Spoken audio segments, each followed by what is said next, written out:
Okay, hello, good to have you here and welcome to our small AFK show. Please state your name and your role. So my name is Kate Edwards and I'm a geographer and I'm the CEO of Geogrify, which is a company that does culturalization consulting on games. Yeah, that's so wonderful and quite, is it a new kind of workforce job, or it has been, before, but we haven't heard about it a lot in the media, or is it just more of a cultural stuff? Well, this kind of job is actually one that I basically made up. So I started at Microsoft way back when in 1992 and worked there for 13 years. And while I was there, I went in with my skills as a geographer and cartographer and eventually sort of made up this job while I was at the company to basically help the company avoid making cultural and geopolitical and sensitive mistakes and across all of their products, which included, of course, all the games that Microsoft was working on too. And so I sort of just made it up while I was there, and when I left Microsoft in 2005, I've been doing this work ever since. Yeah, so basically you are a really, really experienced veteran in game dev, right? I've been working in games for 30 years. Yeah. So what about the Reboot Develop conference, Blue? Are you here for the first time, like being a public speaker, just attendee, or a person from Shadow, so to speak? Yeah. Well, for me, I believe this is my 7th reboot. So I've been to many reboots, including the first one I went to is when it was based in Split, and then was moved to Dubrovnik. And so for me, this is one of the absolute best conferences of the year, because just the nature of the format, the great mix of both executives as well as indies and everybody in between. And I think the hosts here do just such a fantastic job also of making an environment that's really relaxed. It makes it super easy for networking. So we kind of have that casual atmosphere, which frankly I think really fits with the environment that we're in here on the Croatian coast in Dubrovnik. So I think everything about it is kind of like that perfect setting. So for me, this has always been one of the highest priority events to visit every year. Yeah, so since you're an experienced lady, what is the feedback from other game devs? Do they approach you or do you approach them? What is it like in that dance of business to business and entrepreneurship, so to speak of? Well, I do get asked by a lot of people for advice. I do mentor a lot of people as well, both students and people who are newer to this industry.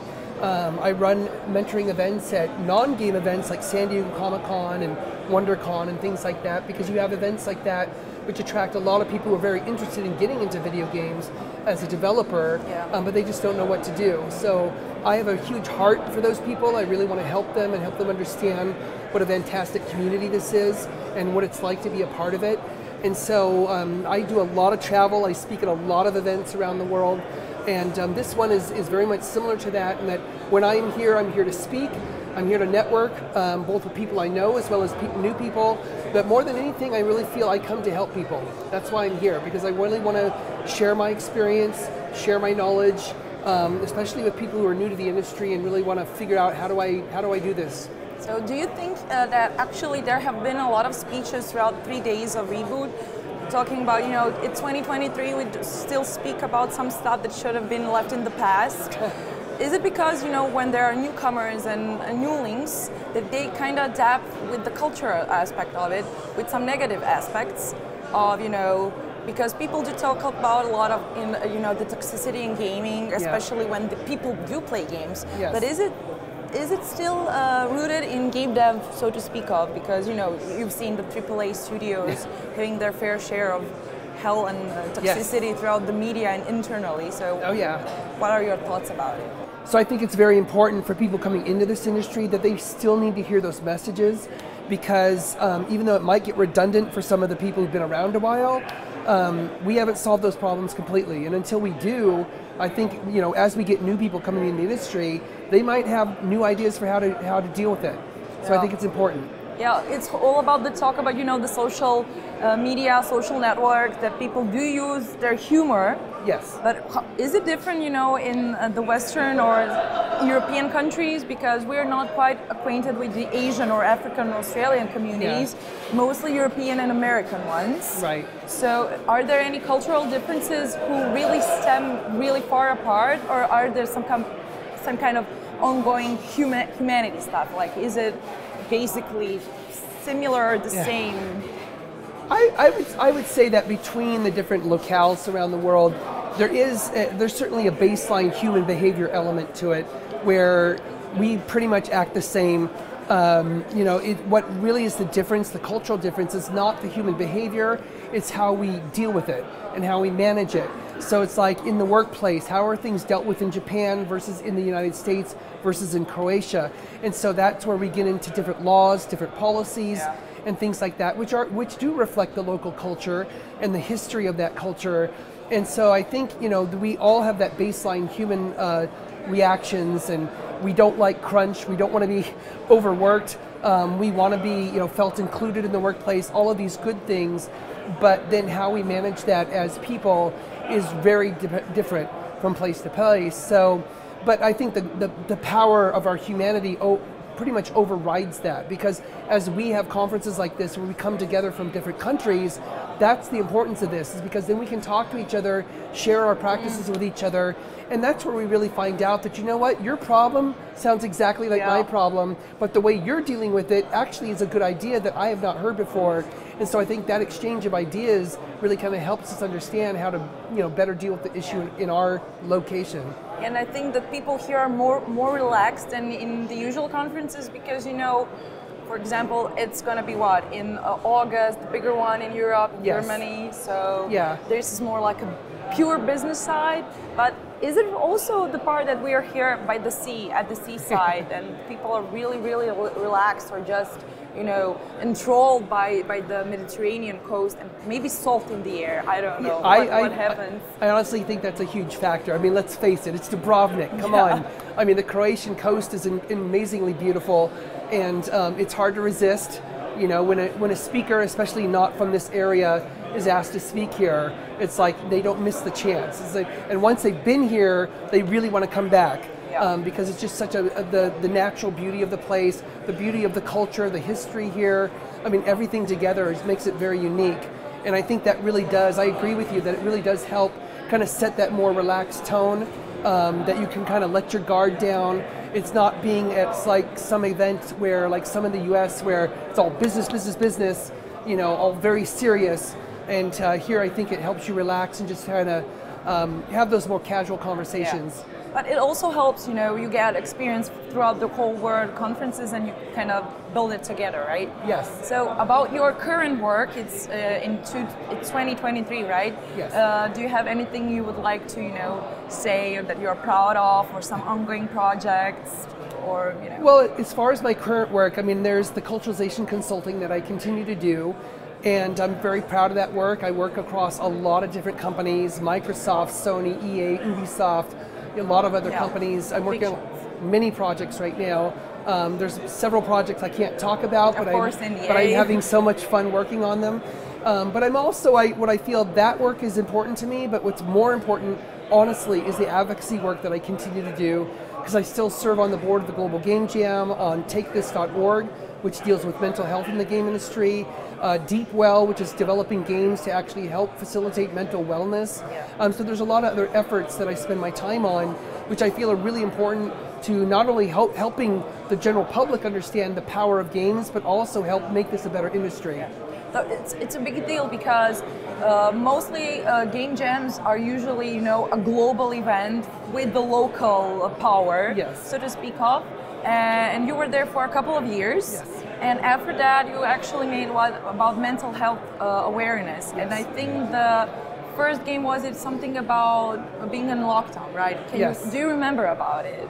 A little bit, yeah. So do you think that the global game jams do have that specific, advantage of, even though sometimes it's like crunchy, do they help other people to polish their stuff and just to make them more aware of their advantages and disadvantages? I think so. I mean, to me, what the great power of the Global Game Jam is, and frankly any game jam that follows that format where you make a game in like 2 or 3 days, what's the power of it? First of all, there is a lot of hours involved, but it's voluntary.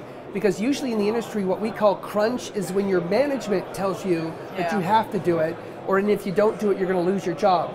But in a game jam, you're actually volunteering to say, okay, I want to do this with a team, I want to try and make this game in a short amount of time, because it's really a skill building exercise. And that's really how we view it. And so, but even though that's the case. We still tell people in the game jams, get some sleep, get some rest, eat well, drink a lot of water, because it's very important. We don't want people to burn out even in 2 days. So, but what I think the value of a game jam is that really it tests your skills to the limit, and it really helps you not only test your own capability, and for a lot of people coming out of a game jam, they feel so much better about themselves, like, I didn't know I could do that. Yeah. And but more importantly, I think, is you learn how to work with other people, and you learn how to be collaborative and to come up with ideas, and how you work out ideas and move in a creative direction together, which is really what being in the game industry is all about. Yeah, and also I see that you as a judge, are you trying to be objective as lot as you can be, right? And I've seen a lot of, also superstar from indie dev, other judges. So do you work with them? What is it like for you to be a judge on these kind of events, especially when the first prize from last year was mentorship and $25,000, which seems a lot, but is actually just for a bit of a starter project. Right. Well, being a judge, I get asked to judge a lot of indie contests and other kinds of contests, and I love it because for me, the biggest joy of it is being exposed to really cool new games that normally I may not get to see. And so being able to see these really nice games and very well thought out games when they're at their very beginning, which you see these ideas which could become just amazing commercial successes someday, which some of them have been. Yeah. But it's really exciting for me to be a part of that. And the other judges and I, we certainly know each other. Most of us know each other. We talk to each other, and I think we bring our experience to bear in trying to figure out who is the most worthy, depending on what the criteria is. And I don't think there's ever been a case where we thought that the winners were not justified. So, but it's always really hard. That's the hardest part of being a judge, because you can only pick a few winners. Yeah. And there's so many great games, and maybe for some contests there's only one prize, and that's the part that hurts. Yeah, I know. But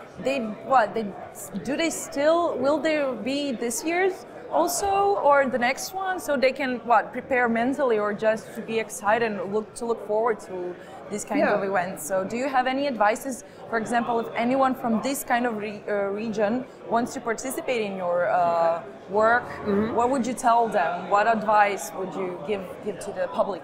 Well, I think that the biggest advice I would give them is that you need to, for people who want to work on games and want to make games, they need to be making games.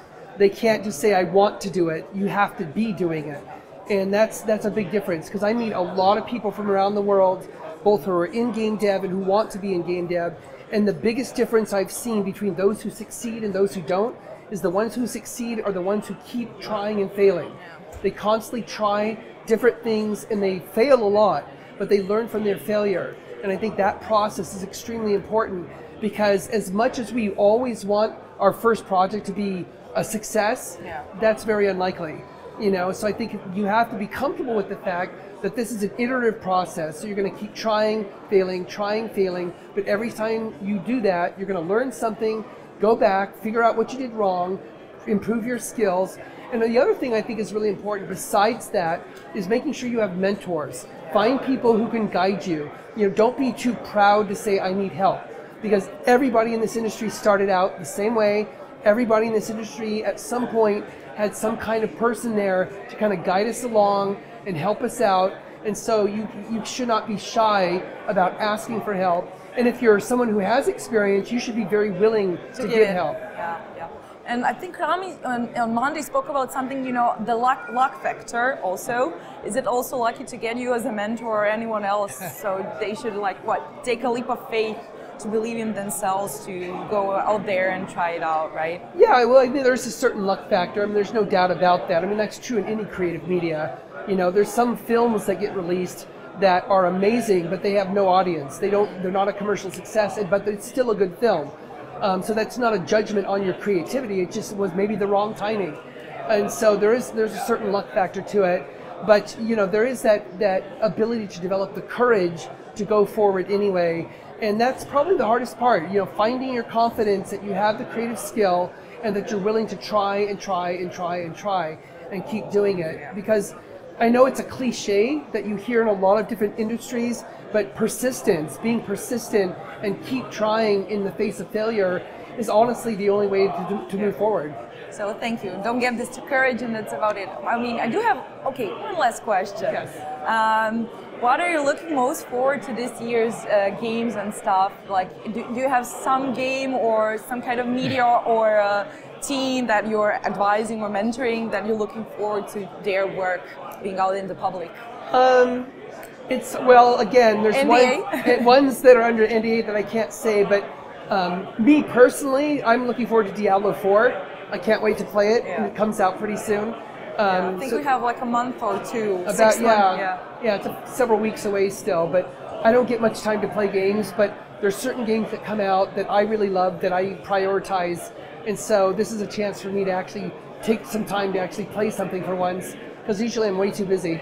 Yeah, unfortunately, but at least you love what you do, right? Absolutely. Yeah. Thank you for your time. Enjoy your stay. Thank you.